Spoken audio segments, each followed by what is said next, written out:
Simpleng paggawa ng headdress po. Ang tema po nito ay kaping barako. Dahil taga rito kami sa Batangas, Lipa, Batangas. So, kaping barako. Buti na lang di naging lomi.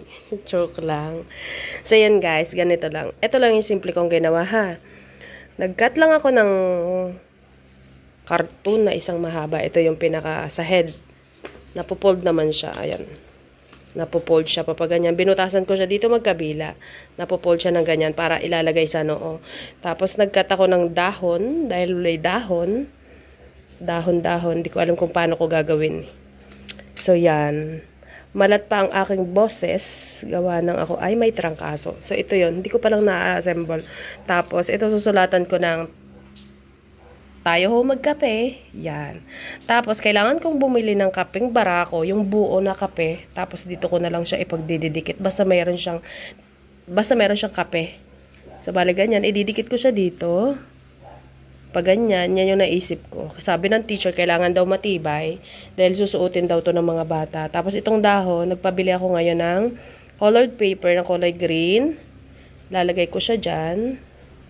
Yan. Tapos, ito dito. Yan.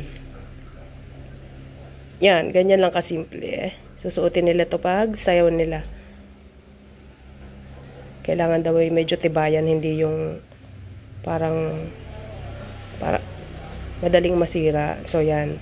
Ganyan lang. Hindi ko pa lang siya naiikapit. Ikakapit ko pa lang siya. So, yan lang guys. Ganun lang kasimple yung ginawa namin ni Tutoy. Mamaya, papakita ko yung final niya. Pag nalagyan ko na to ng kulay green yung dahon. Tapos, nalagyan ko dito ng kape. Dito kape. Tsaka dito na rin. So, yan lang guys. Mamaya. Dito ko lalagay yung kape. So yun, di ari na nga ho yun, yung ginawa ko kahapon, sus ko po, ay naubusan ng pandikit. Ay, digayan na lang. Ayos na hari.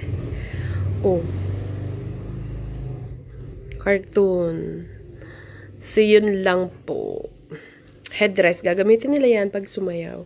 Kaping barako. Ang tema ng kanilang headdress. Simpleng headdress. Sus ko.